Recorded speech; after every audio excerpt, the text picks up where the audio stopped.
What's going on, everyone? You're tuned in to the Founder Hour podcast. I'm your co-host, Pat, and today's guest on the show is Alex Wilcox. Alex is the co-founder and CEO of JSX, formerly known as JetSuiteX, an independent air carrier based in the United States that describes itself as a hop-on jet service offering short-haul flights between and within Arizona, California, Florida, Nevada, Texas, and Utah. Before JSX, Alex founded JetSuite, not to be confused with JetSuiteX. He also worked at several different airlines and was a founding executive of JetBlue Airways. We spoke with Alex all about his upbringing, the various jobs he had and the lessons he picked up along the way, his experience managing a rock and roll band early in his career, what he hopes to accomplish with JSX, the behind the scenes of launching an airline startup, his vision for the future of aviation, and more. Here we go.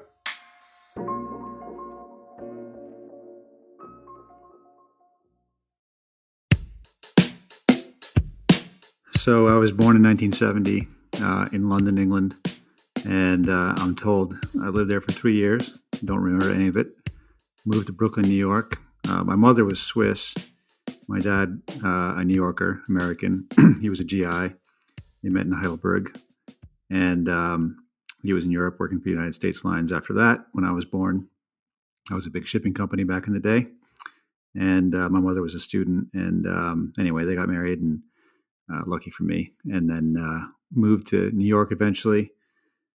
So I grew up from kind of, preschool through third grade in Brooklyn, New York, kind of around the time Reggie Jackson was winning the World Series, timely right now. And I remember Reggie bars when they came out. And then when I was in third grade, my dad changed jobs and we all moved to Vermont, northern Vermont. And so I went from PS 107, a huge elementary school in Brooklyn, to a 3-room schoolhouse in Vermont. And so I had, for third, fourth, and fifth grade, I had one teacher, Mrs. Potter. And for sixth, seventh, and eighth grade, I had another teacher, Mr. Krebling. And it was literally, first and second grade I had already done. They were in one room. Third, fourth, and fifth grade was in the second room. And sixth, seventh, and eighth grade was in the third room. So it was literally like Little House on the Prairie, 3-room schoolhouse. Mm-hmm. And we were one of the biggest classes that had gone through. I think there were 8 people. 8 people on the in my grade, and I think half of them are still up there, and the others have kind of scattered all over the world, including me, obviously. So it was a kind of beautiful youth and summers on the lake, and I had a boat when I was in fourth grade, and went fishing and did those kinds of things. So very different from my time in Brooklyn. And then went to high school. Our choices for high school there were to ride a bus every day, like an hour each way into the nearest town that had a high school, either Essex Junction or Burlington, Vermont, or you go away to school. So I went to boarding school, a place called Milton Academy in Milton, Mass. And, going from a 3-room schoolhouse back to that was also quite a transition. And 4 years there, graduated, decided I had enough with school. And I went on to work in aviation. I grew up, when I was growing up, I traveled a lot too as a kid, and that's kind of what I think gave me a taste both for travel and for airplanes and flying. Did you think at that young of an age? Did you think at that young of an age you would eventually work in something related to aviation? Like, did you from that young age have that plan set? I totally did. I knew I wanted to be in aviation. I knew I did not want to be a full-time, professional pilot, but I wanted to, be involved. So every time I told somebody I wanted to be, work for the airlines, they were like, "Oh, you want to be a pilot?" And I said, "No, I don't. I mean, I want to be a pilot, yeah, because that's an incredibly cool thing to be. But I also want to, help run the business." And no one really thinks about, the jobs besides flying the plane. And there's a lot of them. And I knew from what part of it, that's what I wanted to do. What part of it? I don't know. Did you ever get your pilot's license, by the way? Yeah, I did. I sold it when I was 16 years old. And nice. And I haven't done a whole lot with it. I got a seaplane rating, and I got a glider. Got some glider instruction, and I barely fly at all, personally now. But I love to pretend, and once in a while, if we're moving an airplane, I get to sit in the pilot seat for a few minutes. What did your parents think about, Alex trying to fly planes? They were actually super supportive. I could do, like many of us, I could do no wrong in my mother's eyes. And so she was very supportive. And And my dad was a little concerned whether or not I'd be able to make a career out of it. And it's an industry with a really checkered past, and not a whole lot of successes and plenty of failures. So I think he was a little concerned about it, but ultimately he supported it too. At the time, you wanted to work in the industry, but you said it wasn't necessarily being a pilot. You just wanted to work in the industry. What about it fascinated you so much? And kind of paint us a picture of what the industry looked like at the time. Were there a lot of players in Yeah, the space? sure. Was it just, yeah. Yeah, sure. I mean, in the 70s and 80s, it was actually a really exciting time to be in it because it was just getting deregulated. Under Jimmy Carter, a guy named Alfred Kahn came in and said, because at the time the government was setting all the fares, they were setting the routes. It was a very kind of monopolistic business, only a few players. The government literally told you what kind of meals you could serve at what times a day. It was highly, highly regulated. We're still regulated now from a safety standpoint, but less so, commercially. And it's more or less an open market now. You can fly when and where you want, with a few exceptions. So, so it was a time of big transition, and I read about Alfred Kahn and deregulation and saw the opportunities. Tons of new airlines were being founded. Most of them failed. And but my experience as a kid was flying on Swiss Air, to go see my grandparents in Switzerland, and that was still a nice experience. People still got dressed up to fly. I felt great about the flight itself and the experience and everything to go with it. Whether I was flying alone or with my parents, I loved it. And then getting there too, and just the traveling aspect of it, was highly appealing to me too. So there was really nothing about it that didn't appeal to me. I mean, it was like every part of it, from the travel to the business to the actually, flying airplanes. It was all very, very fascinating to me. So, but it was a very different industry at the time. Yeah. And was it back then where you had sort of a vision of wanting to start your own airline one day, or did you not even think along those terms where I just want to work in the industry? No, I definitely wanted my own. My buddy, my best friend in elementary school, a guy named Fred. His last name started with an M, and mine was a AW, obviously. And so we had this airline, FMAW. We thought it was going to be FMAW or AWFM. And we drew pictures of what the planes would look like, and we had visions on how the service would be, and we had some really weird shaped looking airplanes too. Probably not airworthy, any of them, but we knew it could be better, and we knew it could be super cool. And no, I definitely had some aspirations even from an early age. Yeah. Did you pursue a degree in college, or did anything in the education space, or you just? I know you said you had your pilot's license at 16. So did you just go straight into the industry? Yeah, I sold it at 16. I think I actually got the license when I was 17. Then I went on. I think the first thing I did after I got my license is I did go back to college. I worked in Burlington, Vermont for this airline. 2 years I worked for them before college, and then I worked for them during college as well. And for the time I worked for them, which was probably 3.5 years altogether, I had 5 different IDs from the airline because we kept getting bought and sold and changing airlines. So it was Brockway Air, then it was Piedmont Commuter, then it was U.S. Airways Express, then it was Metro Flight, then it was what was the last one? Trans World Express, and then finally went out of business. And so it was lots of transformation. And I saw during my time out of school, I saw the value of actually having an education and getting a degree. So I did enroll in the University of Vermont, which is the local college next there in Burlington. And I didn't take any business classes really. I took political science and English classes. I had a great poli-sci teacher, a guy named Frank Bryant, who was all about government. He's a big kind of libertarian, dyed-in-the-wool Vermonter. Vermont's a very interesting state politically because they have town meetings every year, and so you get to see, as a small town citizen, you get to actually go and vote, on the school board budget, on the town budget. Do you buy a snowplow this year or not? Do you buy a new school truck, school bus or not? And so it's a very, very visceral and firsthand experience in government. Turns out that's incredibly important in aviation because it's a highly regulated business when you're trying to do things that no one's ever done before, which is kind of what we're doing now.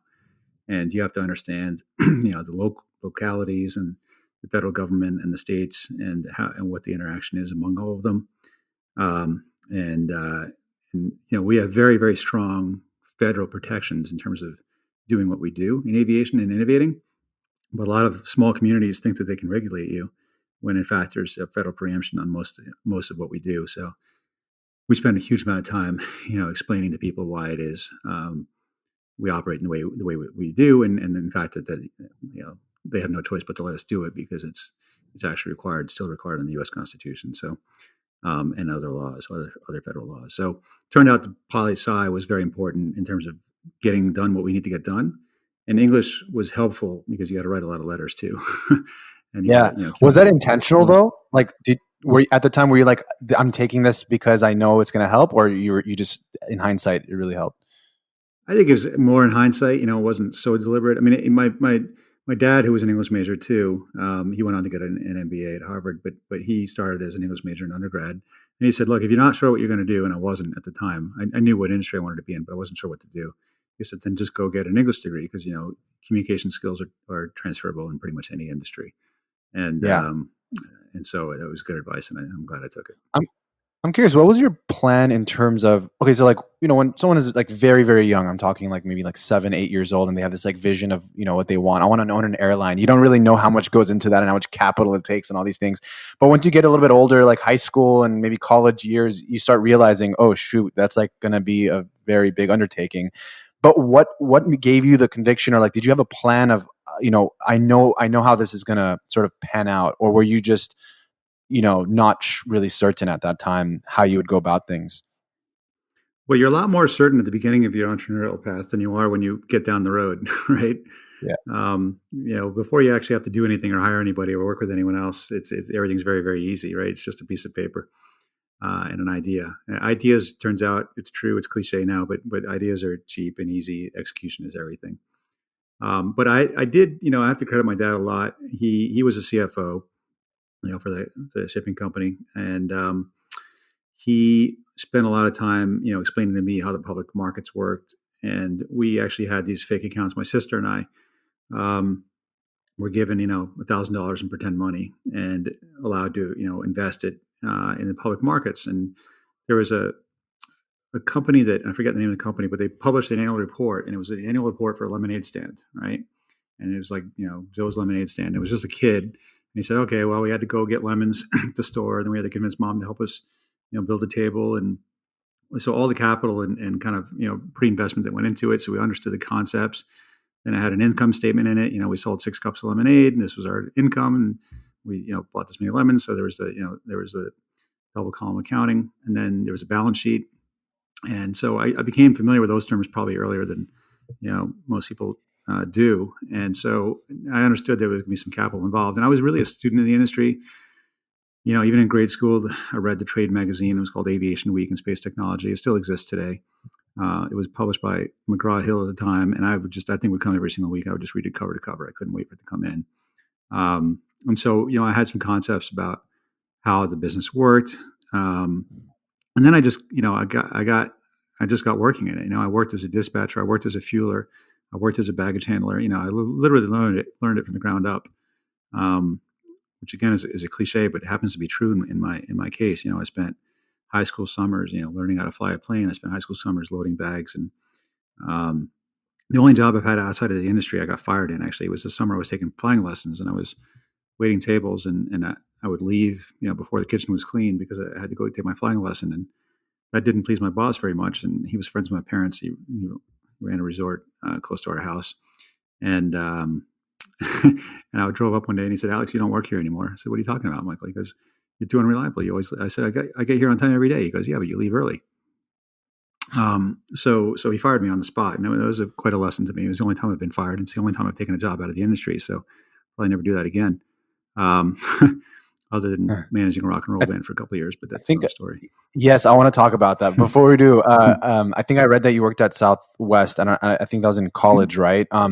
How was that experience? I mean, you talk about the years when regulation was changing, and sort of like, Herb Geller being like such a sort of pioneer in that, and did you ever get a chance to meet him? Like, what was that experience like? I did. Yeah. So it was my junior to senior summer. And I came down here to Dallas, and I interned at Southwest, and they paid me in tickets and fried okra and barbecue. And it it was awesome because this is kind of just as email was starting, but it wasn't really a thing yet. And so I worked in the PR department, and every day our job was to basically take the newspapers from all over the nation, which would be flowing into Southwest, go through every single page of every single paper, find any story about aviation, clip it out, put it into we would produce a newsletter every single day for internal use in the headquarters with every single aviation story of the day. So the first thing you would do is you read everything that happened in the industry yesterday, so you got smarter about it. Then you'd produce this little booklet, which is anywhere between 12 and 60 pages, depending on the how many stories there were that day. And then you would get to distribute the book. So you'd go photocopy the thing, probably 30 or 40 copies, and then you distribute it to the distribution list. And you actually got to meet every single officer in the company. You had a chance to meet them almost every single day, right? So, a lot of them they traveled a lot, but because you showed up on the doorstep every single day and you had something they wanted to see, you got to actually know these people. So, I delivered the email to Gary Kelly, who's the CEO now, who's the CFO at the time. I delivered the thing to Herb. I delivered the thing to literally dozens of officers every single day. So it was like the best job, the best internship you could dream of, because the potential for exposure was there every single day, and it was useful to everybody. It was useful to you. So that turned out to be very fortuitous, and definitely gave me a vibe into how the culture worked there, and they're famous for the culture. And Herb is can't be you can't replicate Herb Kelleher, but he's iconic, and I did get to know him a little bit, and I got to drive him around a few times. And the thing about being an intern is, someone's got to drive the car at the press event, and so they just point to the intern, and off you go. And also, you're alone in the car with Herb Kelleher, and you get to talk to him. Yeah. So that was amazing.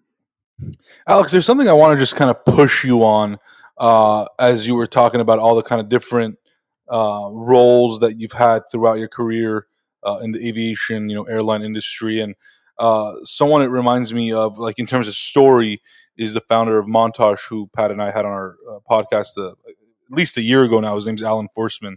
And before he began Montage, he basically worked every job in the hotel, starting from being a bellhop, doorman, etc. And your story is similar, but in a different industry.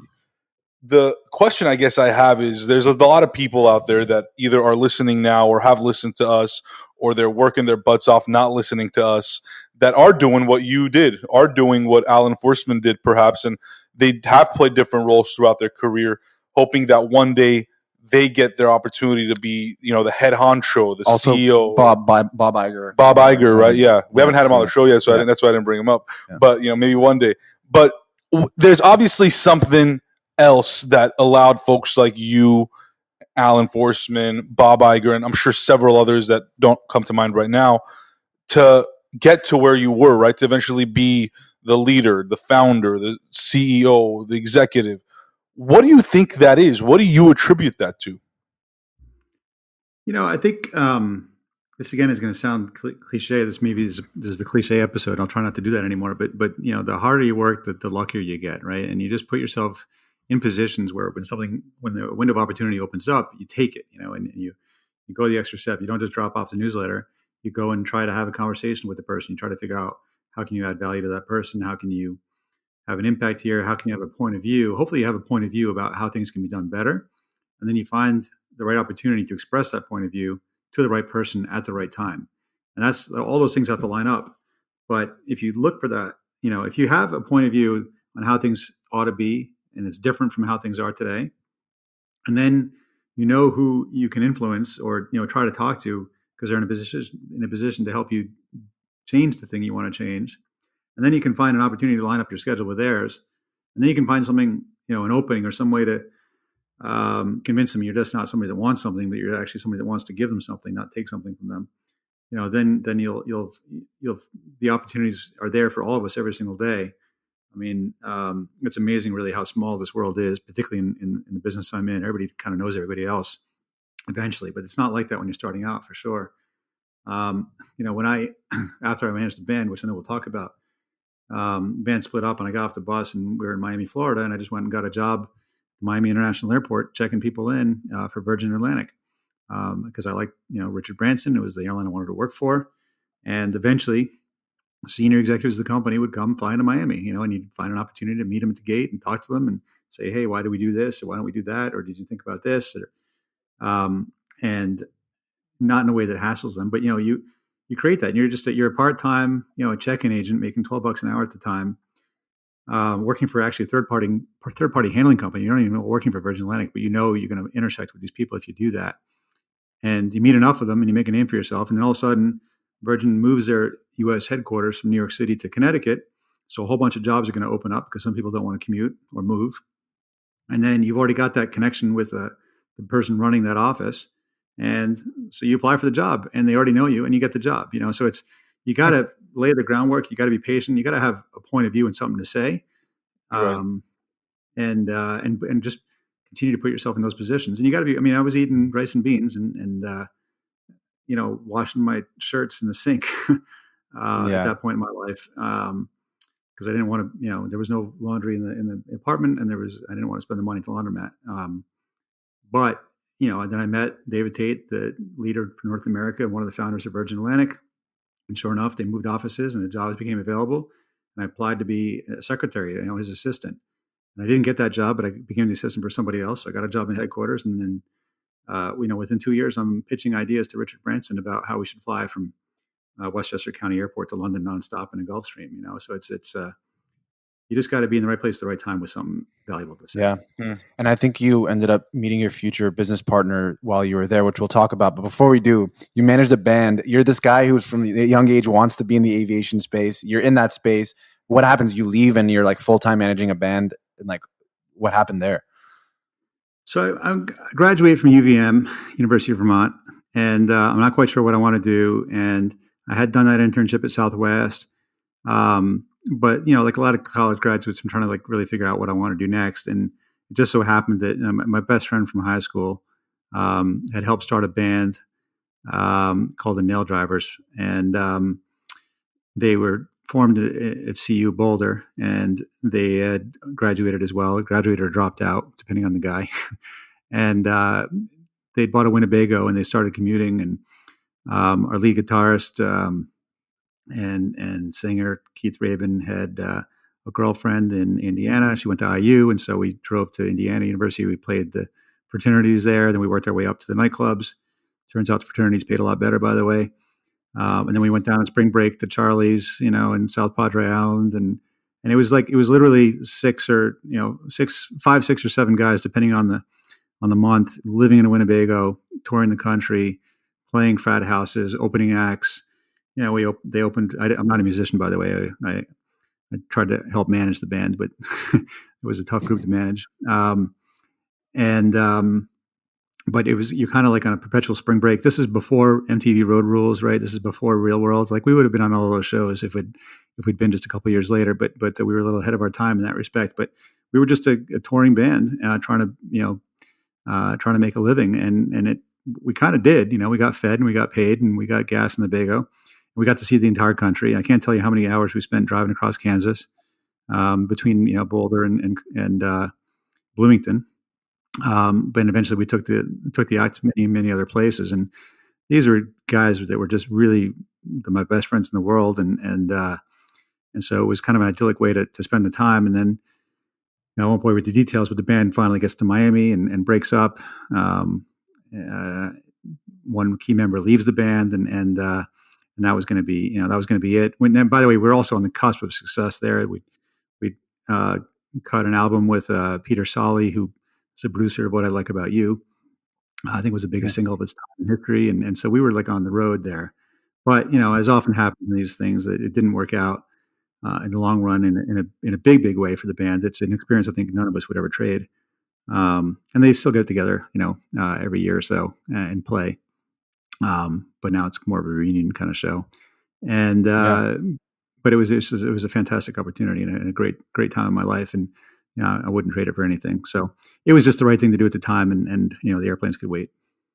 Yeah, and it's crazy because I feel like a lot of people, either musicians or just people who want to get into the music industry, it's really hard to get to a point where you see some success. And you did that, right? And so like, why did you decide not to pursue music, talent management? And why did you decide you wanted to actually go back? And was it just like this burning thing inside of you? You're like, I need to work in the aviation space.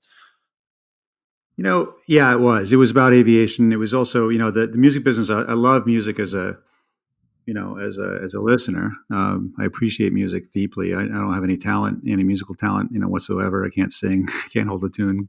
Um, but I'm a great lover of music. But it's a tough business if you're up late at night. There's all kinds of temptations around you all the time.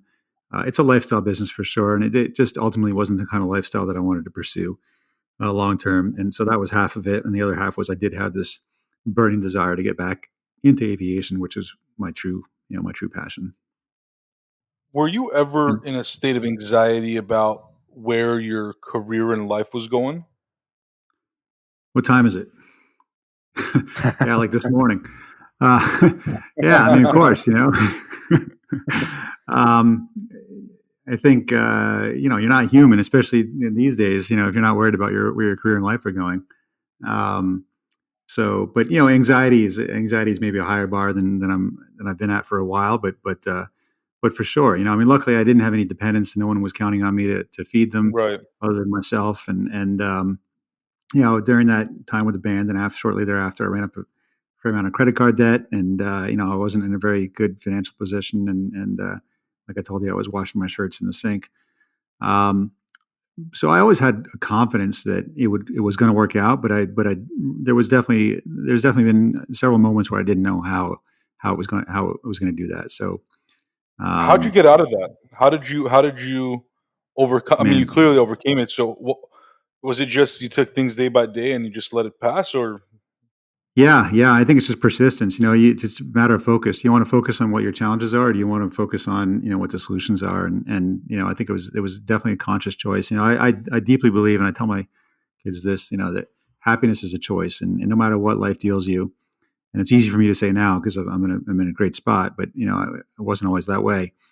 Happiness is a choice, and I had I was blessed with a really solid background, a really good family, really good support. I knew I was never going to be destitute. Um, but I just had confidence that it was going to work out, and I still do. And I think if it's the Henry Ford quote. I think it was Henry Ford who said, "If you believe you can, and you believe you can't, you're right."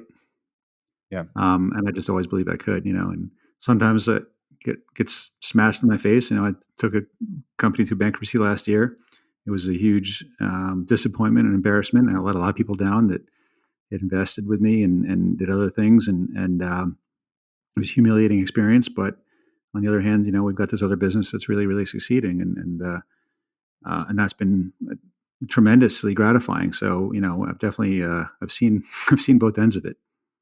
yeah? And we'll Yeah. talk about obviously what happened in the last year and a half. So, going back, I guess to you had applied for this job, and that was in Connecticut. You had said, right, Yep.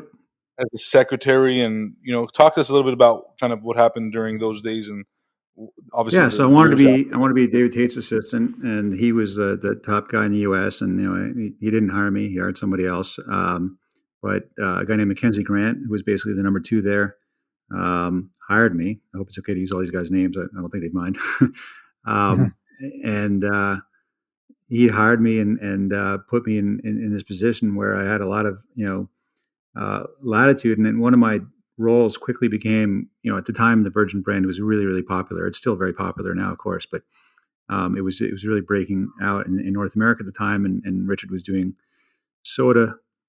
There's Virgin Cola was happened during that moment, and that out of the thousands of businesses that guy launched, that was a time where he was doing a great deal of them. And so I got to see a ton of business plans and what would work and what didn't work. And so a lot of these plans would get sent to our U.S. headquarters. And in fact, one of those plans, and so one of my jobs was to basically summarize the plan and, hand it off to either Mackenzie or David if it was any good. And if not, toss it or file it. And turned out one of those plans turned out to be this company called New Air. Some guy in Salt Lake City had an idea for starting an airline. He'd started a couple before. He started Morris Air. He sold to the Southwest Airlines. And that's what ultimately turned into JetBlue. And so, that plan came across my desk because that was just, one of the stack that came in that day of people pitching plans to Richard Branson. And so, I summarized it and I pitched it to David. He said, okay, get this guy in. What about it stood out to you? Like, what about the plan? Like, you had seen all these, you had worked at these different airlines, you had seen all this stuff behind the scenes. What was different about it that you like really piqued your interest? Well, it had real scale and it was relevant to our brand, right? Like some of the business plans we saw was like for Virgin Nails, like a nail salon chain, right, with the Virgin brand. And so that was like not super interesting to me. It probably would have made a lot of money, but it wasn't super interesting to me. And there's no shortage of people in our industry that start businesses with really, I think bad ideas. And by bad, I mean not solving a customer problem, not consumer focused, just trying to do the same thing again because they want to run an airline, not because it's actually going to do anything good for the customer. I think that's where they fail. But David had a very clear thesis. He said there is no low fare carrier in New York City, and there should be. And there was in the time, one stat I still remember, there were more people flying between Boise and Spokane than there were between Buffalo, New York, and New York City, right? And the population is like 10x in Buffalo, what it is in Spokane, and the population is 1,000x in New York City, what it was in Boise. And yet there were more people flying because they had low fare service, right? They had Southwest Airlines, they had Morris Air, but U.S. Airways was the only air carrier flying between Buffalo and JFK, and the fares were sky high, and there was no low fare effect in New York City, and everybody said it couldn't be done. And I happened to know, working for Virgin, that there was all kinds of opportunities at JFK. That airport was very, very busy in the evenings for a couple hours during the European push, but the rest of the day, there was nothing going on. And David flew out, and within a week of meeting the guy, we're in my 1984, Saab 740, driving back and forth between LaGuardia and JFK. We drove it 16 times in one day, just timing it because everybody's told him that no one would ever drive out to JFK for a domestic flight. And we realized, like, on average, it's like 17 or 18 minutes farther than LaGuardia, so it's like psychically it's like a different island, but in reality it's less than a half hour further away. And so because of that, because I was willing to take a job as a secretary, I had the opportunity to meet David Neeleman, and within 2 years of taking that job, I was literally driving him, who's now one of the greatest airline entrepreneurs on the planet. I just saw him last Friday in New York, actually, at a big industry event.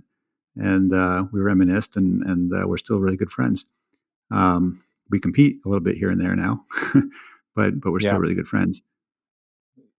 Yeah, so David was the one that just recently launched Breeze Airways, right? I don't remember where it was, but I think in the southeast or somewhere in that area. Yep. What was your biggest lesson learned during that time, during that stage of your career, that you think you've taken away with you and applied, throughout now your entrepreneurial ventures? The biggest lesson from that period of time, from the JetBlue start, definitely, David, I sort of knew it instinctually, but David really articulated it for me. And it's what I said before. It's focus on what the customer wants. If you can please your customer, everything else can be figured out, right? Because your customers will give you money to do things that they value, right? And everything else, whether it's regulatory, whether it's operational, whether it's personnel related, whether it's hot recruiting, anything else can be worked out. It's all, I don't want to say they're details because they're core to the business, but if you've got customers willing to give you money because you've built a better mousetrap, then that's really the only thing that matters, and everything else can be figured out. If you don't have something customers will value, it doesn't matter how good your training is, how good your culture is, how good your product is, how good your product's no good if your customer isn't going to pay you for it. So I think that's what working with David Neeleman crystallized that in my mind. If you've got customers, if you've got a differentiated product that customers will pay you more for, then you are definitely way ahead of everybody else because you've got the only thing that really matters in business. So what year was that around, but just for context? It was back in the 1900s, Bosh. It was 1998. So I think I met David in 97, and their New Air was incorporated in 98 and started flying in 2000. Did you have the idea for JetSuite at the time or not yet? Um, I had the idea for a boutique air carrier that was going to service smaller markets or big markets from smaller airports in a way. What happened, deregulation was great in terms of getting more people on airplanes, but deregulation in combination with, the tragic events of 9/11 and everything that's happened since then, Mm. were really bad for short haul aviation in particular. So, I had a notion for an airline that offered better service, right? And that was kind of a very abstract notion because the airline industry that I fell in love with in the 1970s and 80s that I described to you earlier, getting on Swiss Air and everybody's happy to be there and well dressed and the food's good and the flights are always on time um, and you just feel happy and safe and you're happier when you get off the airplane than when you get on the airplane. We managed to destroy all of that, right? Like now it's something you endure, not something you look forward to, right? Now it's and as someone who loves the industry and loves aviation and loves flying and loves traveling, that to me is very, very sad, practically tragic. Because it's one of my true joys in life is going out and seeing new places and enjoying the ride as well.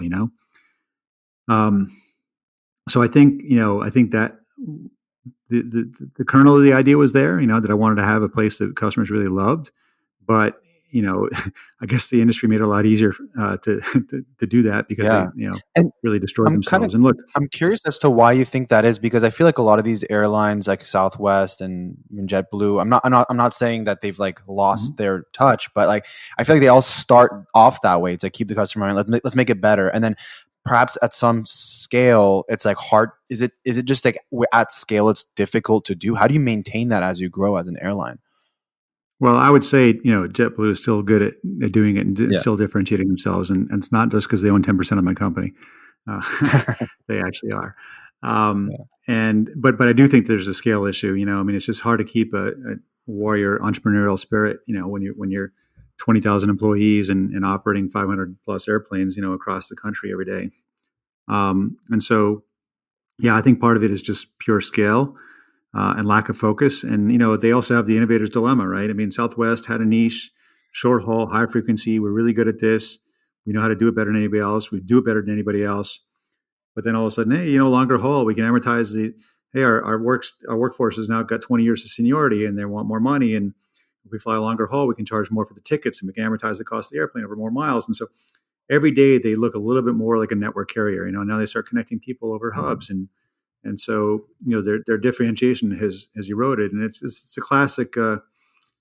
Clayton Christensen wrote a book that every entrepreneur should read called The Innovator's Dilemma. And it's a classic example of that because you innovate and then you start to grow, and then you hit a sort of a natural ceiling, I guess, in terms of that growth. And now you have to start losing your differentiation if you want to grow to continue to grow, and then you start looking more like your competitors, and now your USP, your unique service proposition, is gone. Yeah. And so I think you have to be very vigilant that you just do one thing and you stick to it. And I think they also lose customer focus again. They start worrying more about their peers and what their market share is and what their average fare is compared to everybody else than hey, was Patrick happy on last night's flight? Like I get bummed out if a customer's not happy on one of my flights, right? I think most of the big airlines, they don't give a crap. They want to know what's our market share, what's our yield, how much do we charge versus what the competition charges in that market, right? Customer is almost an afterthought for some of these guys. That's not true across Mhm. the board, but it's true certainly in some of these industries, and we all know that as customers. So I think Yep. Jeff Bezos says this way better than I ever could. Jeff Bezos, I don't know if it's true or not, but he says it a lot. Never thinks about competitors, right? We just focus on what our customers want. We want to add value to our customers. If you worry about your customers, your competitive issues will take care of themselves, right? So again, Yeah. He it's just a, it's eats a he just eats all the competitors. I'm well, kidding. yeah. I mean, There might be a scale it's issue not a there too, joke. right? I mean, It's not a joke. Yeah. Alex, yeah. I have a question that I was thinking about actually a few weeks ago. It's sort of a grim question, but I'm a big overthinker, and I just kind of get lost in my thoughts at times because I just have a lot of thoughts. And we were flying. I don't remember where we were flying. It was a Southwest flight, and I was thinking to myself on the flight, you know, if I were, and there's where that anxiety kicks in, right? If I were the founder or CEO of an airline company, I would be shitting bricks on a daily basis of every time I see a flight going up and down. Because like if something happens, I'm the guy that's going to get blamed, right? It doesn't even matter. I'm not on that airplane, nowhere near that airplane, didn't hire that person. I'm the guy at the top. I'm going to be blamed. And I can't even imagine what that feels like, right? Like, and even though I imagined it on that flight and I really gave myself this whole scenario, now that I'm having this conversation with you, I don't want to necessarily bring this bad thoughts into it, but I mean, does that cross your mind? Does that cross the mind of other leaders in the aviation industry? Absolutely. I mean, yes, it has to. And if it doesn't, then that means you're going to start getting complacent, and the likelihood of something bad happening, an unwanted outcome, as we say, euphemistically, Right. will occur.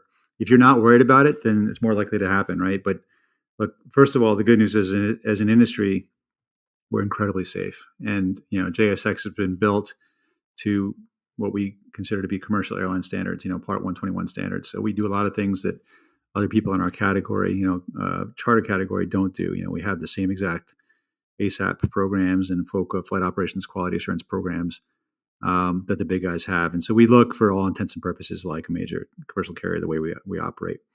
And we go above and beyond in terms of safety and security and those things. But we drill every quarter on what happens if the worst were to happen and we had a big accident, and what do we do about that?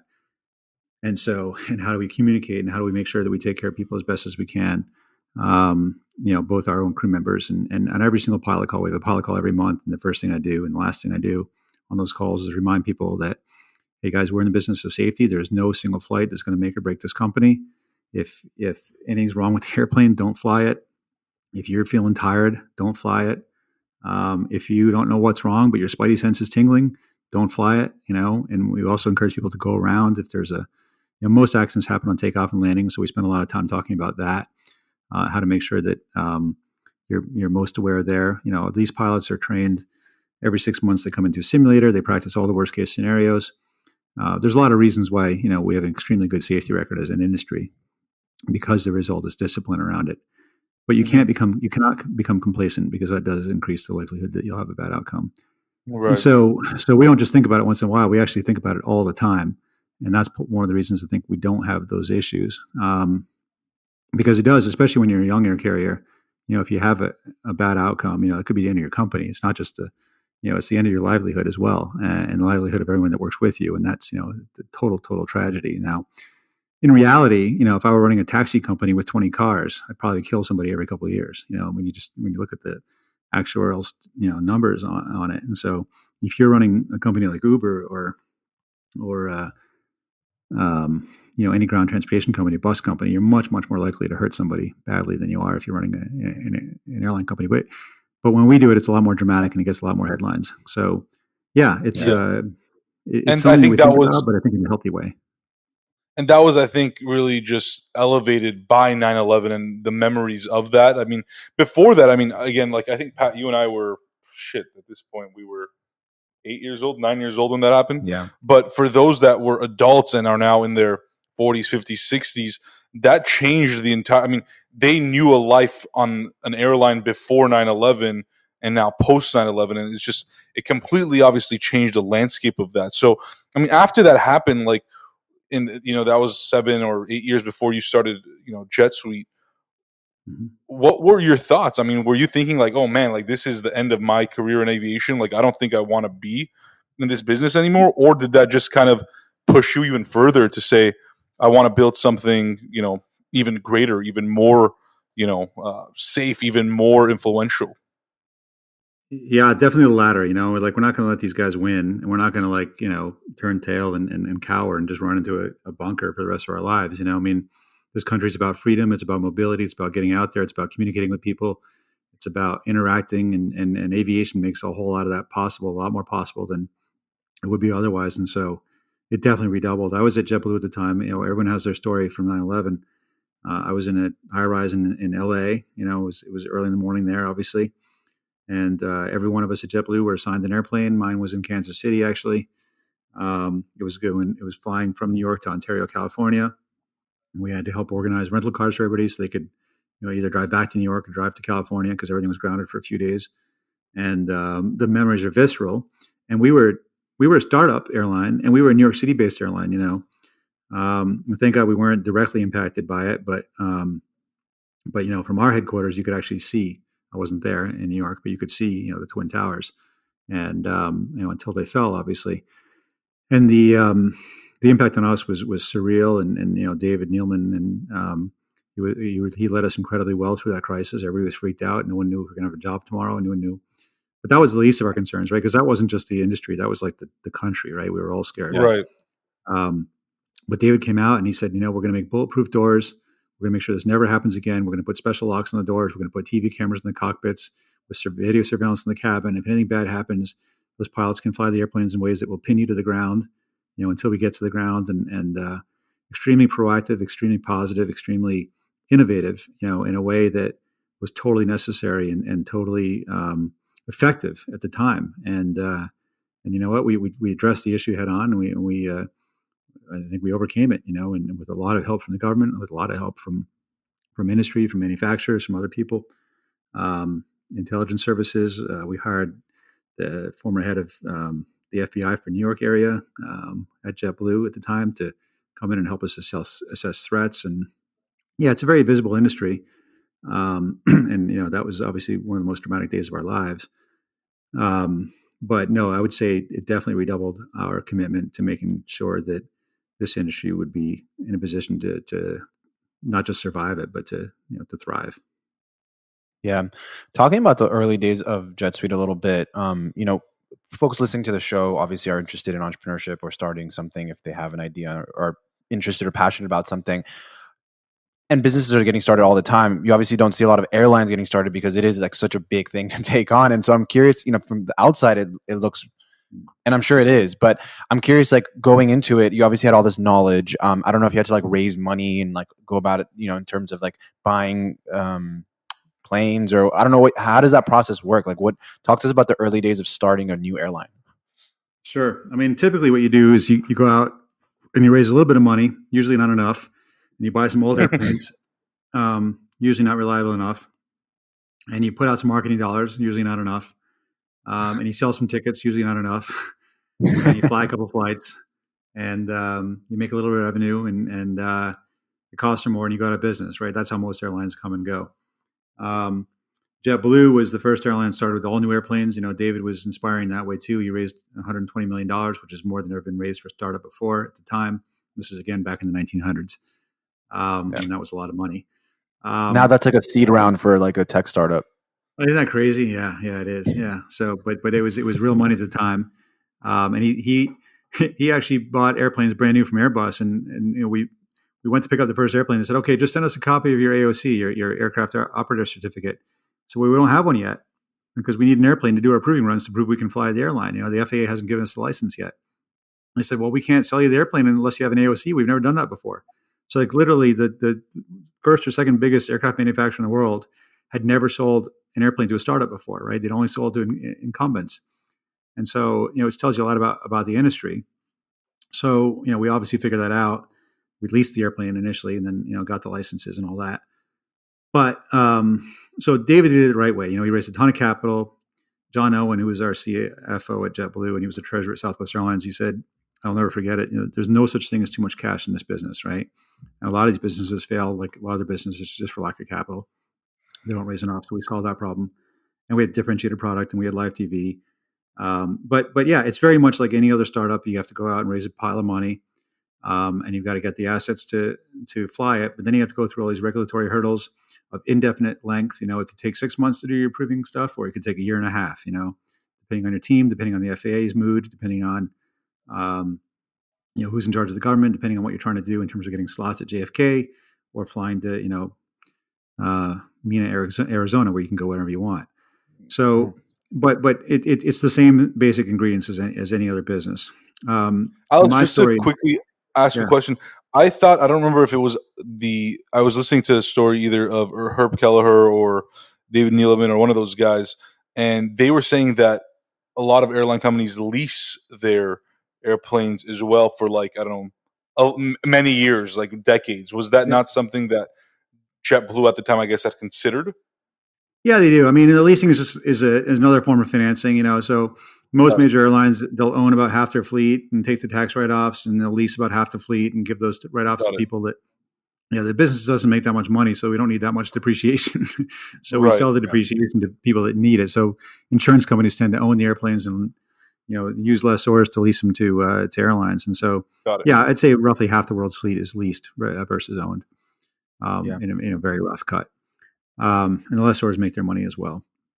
But so most of these businesses start like any other business: an idea, some money, and you go to market and see if it works. I backed into it a little bit differently at JetSuite, which was a private jet company. So I'd been in India for 2 years. I got recruited away from JetBlue, I think in 2000, must have been 2005 or six. And I went to India to help start an airline there called Kingfisher. Spent 2 years there. That's you can watch Bad Boy Billionaires on Netflix if you want to see more about that. It was quite an interesting story. And I came back from India, and then I've actually met a banker who had bought, and this is 07, 08, this is 08 now, 08, 09 during the crash. This banker had bought a bunch of airplanes from Embraer, Phenom 100s, and he was going to flip them, or he was going to put them in an operation, but the world was ending. The financial crisis was on us. And so he had nothing. He had to take a number of these airplanes. And so he said, write me a business plan. What would you do if you had to take, 10 Phenom 100s right now? And so I wrote the plan. We called it JetSuite, and it did very well in its first few years. It was right for the time. But then it had some flaws in the model, and we ultimately had to close it last year when COVID came. We didn't have enough cash in the business to continue operating it. So we had to, declare bankruptcy. But So, it had Alex, yeah. do you want to explain real quick? Obviously, what JetSuite was doing and why. I mean, Yeah. obviously, we know the why being COVID, but what was it that wasn't working? It was the same thing that happens in a lot of businesses. We had more expenses than we had revenue. And we sold these membership packages that had no timeline, no expiration on them.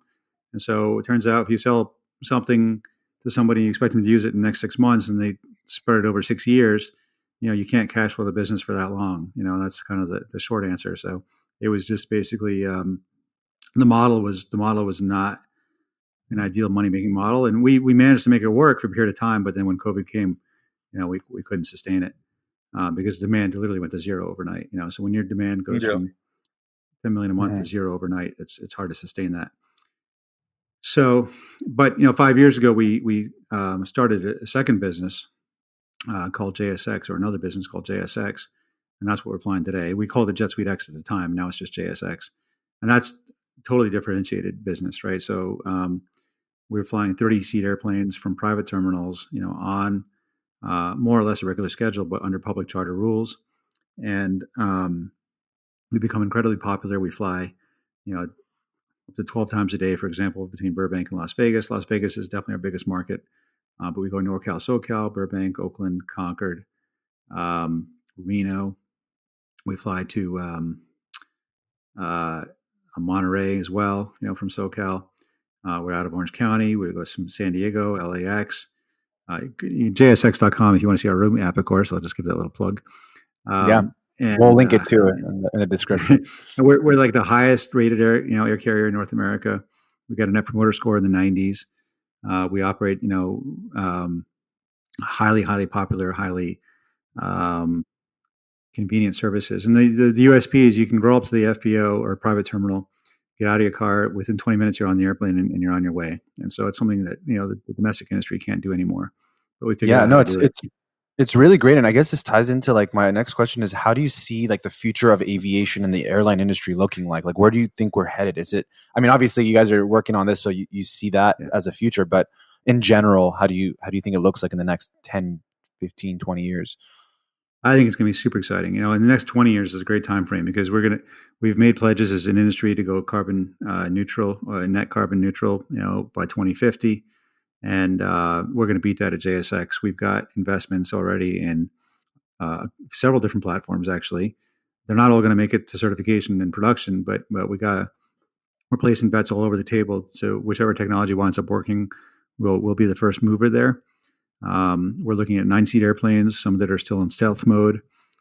some that have been announced. 90 or 9? 9, 09, yeah, small, right? But this is a thing that could take off with electric motors from like any street corner in Santa Monica and have you, or maybe maybe more in a street corner, but any block in Santa Monica, take off and have you at the Embarcadero, in 55 minutes, right? So like, not just like LAX to Oakland, but like 6th Street to the Embarcadero, just like that. And that's going to change the world. This is what I like to hear. Yeah. I like to Yeah. hear. Like these eVTOLs that you see out there, they don't have the range to do that, but the platforms we're looking at do. And I wish I could say more about them, but they're still in stealth mode, and they'll be coming out soon. And since we're talking about the future, what about like flying cars? Do you ever like think about that? Is that an actual? I think that's what we're talking about. Yeah, I mean that's basically what we're you're talking about like, but like anyone could own one. I'm saying like. Well, no, this is going to be more of an Uber type application. It's going to be on demand, right? And you'll pull out the app, it'll fly up. Initially, it'll need a pilot. People are going to want pilots in these things, and it'll fly you, but much more point to point. So instead of getting an Uber to take a vehicle to a flying vehicle to another vehicle to where you're going, got it. You'll just you'll get the app, and the vehicle will take you from where you're going to where you want to be. Yeah, incredible. It's going to be, it will actually happen. A lot of the ones that are public now, I think, are less likely to happen because they have no range. There are lots of electric airplanes. They can taxi, they can take off, they can descend, they can land. Just that little piece in the middle, they don't have any energy for, right? The cruise portion of flight. So if you can get off the ground, you can get back on the ground, but you can't actually go anywhere. So that's the technologies that we're looking at solve for. Does that all fall larger hybrid electric airplanes too? Does that all fall under the same regulation as like the airline space? Like, is there air traffic control for that, or is it totally different? Great question. These are among the problems the industry has to solve. If we're going to have, order of magnitude more vehicles in the sky, we're going to need different technology to keep them separated. And the technology is there already. It's more of a regulatory question.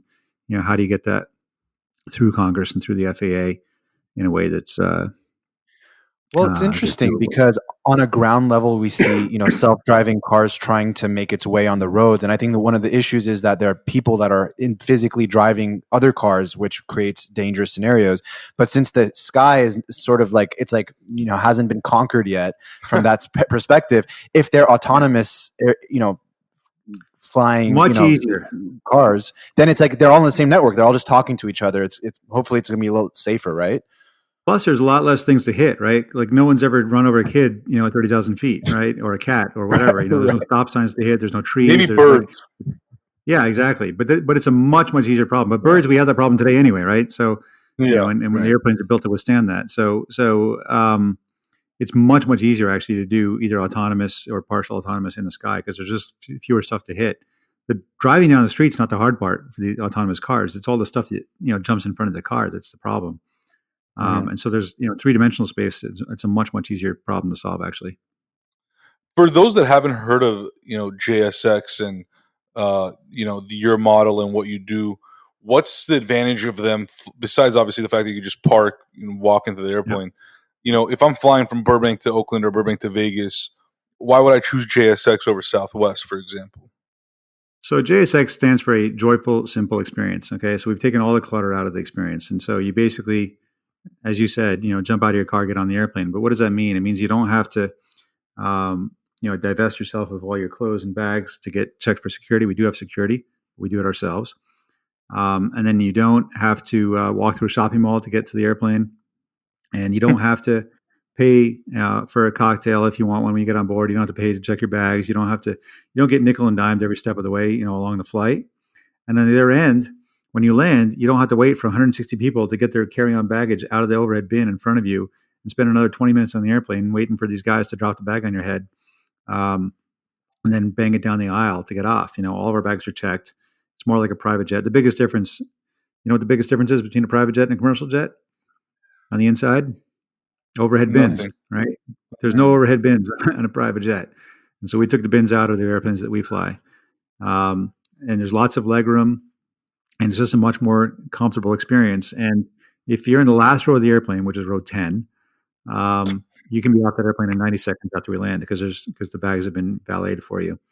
And so it's a much more civilized experience. It's flying the way it used to be, but even better. The airplanes are obviously, jets, and they're fast, and so you're not wasting any time at any point in your journey, either on the airplane or getting on or getting off the airplane. It's like Bill Gates, with his billions of dollars in the private Gulfstream, cannot get from Burbank to Vegas any faster than you can on JSX. Like, it's just we figured out how to deliver a private jet like experience in terms of the time you spend and the hassle that you have, but at more of a commercial price point. You'll pay more than you pay on commercial carrier, but not 1,000 times more. Right. Are you guys expand? I mean, how quickly are you expanding your presence across the U.S.? Fast as we can. We've got 23 airplanes today. We just announced service recently from Dallas to Miami and Miami up to Westchester County, White Plains Airport in New York. And that's our first foray on the East Coast. We did a little stuff between Westchester County and Pinehurst during COVID, but now we're up to 5 days a week service to Miami. Starts November 18th. And we're going to be continuing to expand. And, 2/3 of the U.S. population still lives east of the Mississippi, right? For reasons that, only they can explain. But it's a beautiful place, and they live there. And, I grew up in the East. I can say that, right? So I think it's a market that we have to be in just because it's where the people are. You got to fish where the fish are. And I think that our service will be even more popular there than it is in California, because the commercial alternatives there are even worse than they are in California. And so we're going to announce, I think within a month or two, a very big deal to basically triple the size of our company very quickly. And I can't wait for that to happen, because, we've been, we're buying more airplanes every month, but we can't get them out there fast enough to satisfy the demand that's out there. And, COVID was obviously terrible, but what a good time to be running a crowd-free airline. Yeah. This is exactly Tell me about what it. Yeah. we want right now. Yeah. That's awesome. Kind of a little bit different topic, but I see a lot of books in the background there. Looks like you're a big reader. I don't know. Are those your books, and what are you reading? Like, what kind of things do you read these days? Just for decoration. Right now I'm reading David McCullough, The American Spirit, about what the country is founded on, because I think we've kind of lost our way a little bit. We got to find a way to get along again. I'm reading a book by Greg Brenneman, who was one of the guys that turned around Continental Airlines, called Right Away and All at Once. If you're an entrepreneur, definitely get this book, Right Away and All at Once, by Greg Brenneman. It's like the playbook on how to assess a business and how to turn around a failing business as well. I'm listening to an audiobook when I'm driving to and from work and sitting on airplanes, called Hail Mary, by the guy that wrote The Martian. I forget the name of the guy, but remember The Martian, the movie? Yeah. So it's a fascinating book about, saving the planet. And a great audiobook. And then I'm reading a book called The Business of Tomorrow. I happen to have them stacked up in front of me, which is so funny you ask the question. The Business of Tomorrow by it's about Harry Guggenheim, who's the Guggenheim Museum, and artist, art collector, but he was actually very catalytic for the industry. Alex, do you think that you'll ever write a book about your experience in this industry? I mean, just kind of obviously speaking with us for the last a little over an hour, there's obviously a lot of things that you've seen. I'm sure a lot that you haven't even told us about, because of just you can't compress decades into an hour. But there's so much experience there, and I think so much probably untold stories of the industry in general. I mean, Pat and I both were inspired by the podcast How I Built This on NPR when we started this, and I think Herb Kelleher has been on there, Richard Branson's been on there. I'm not sure if David Neeleman's been on there. I think he was on it. He was on it. He sent me the link. Right? Yeah, there you go. And so for me, those stories were always the most interesting, because it almost felt like the aviation industry was the most private, most behind the scenes, closed doors. You didn't really know much about it. You're advertising, but you're not advertising the people behind the business. And so, long-winded question, obviously, but the main point was, do you ever think you'll write a book about your experiences in the industry? Yes. And every time I start to do it or think about it, I got a screenplay me too. I lived in LA for a while, so I got a screenplay too. Yeah. Bond movie. But the answer is yes, because I think every time I sit down to do it, we wind up doing something more exciting, and I get distracted from it. So I got a few chapters in it. There's the JetBlue chapter, there's the Southwest chapter, there's the India Kingfisher chapter, and then there's the most exciting one, which is one I'm in right now. So I just haven't had time to do it, but yeah, I think, when I'm ready to stop running companies and start writing about them, I'm really excited to do that, because I think Yeah. hopefully, You're at like least my writing mom will it as find you it go. interesting. Yeah, I feel like you're like basically, writing. Yeah, that's cool. I keep a bit of a journal, so I'll have some good notes to refer back to, because it's amazing. Which I'm gives sure it happens to everybody. which gives me the thought: why can't there be a book? And I'm sure there has been, where like you release it and then you release As other you go. chapters as you go along. So like I can have the book, right? Like let's say there's 10 chapters, and then Alex comes up with 3 new chapters because there's 3 new exciting things to write about. And as an owner of that book, I get those 3 new chapters. I think we just came up with a new idea. See, this is what happens. You just get the juices A flowing. book Alex, send me subscription, David huh? Neeleman's number. Let's have him invest. JetBlue can be a 20% owner in our company, and Yeah. then we'll share the profits. No, but this has been really, really great. I really enjoyed this conversation, and we can't thank you enough for hanging out with us. I know it's later at night, but appreciate your time and sharing all your stories and wisdom. And can't wait to read the book once it's out. I'm sure there's going to be a lot more in there. And all the best to you and JSX. And it's been a pleasure. Thank you. I don't know about wisdom, but I really appreciated having an opportunity to talk a little bit, and the opportunity to talk to all your listeners and meet you guys. Thank you, Thank you, Alex. sir. And best of luck. Thank you.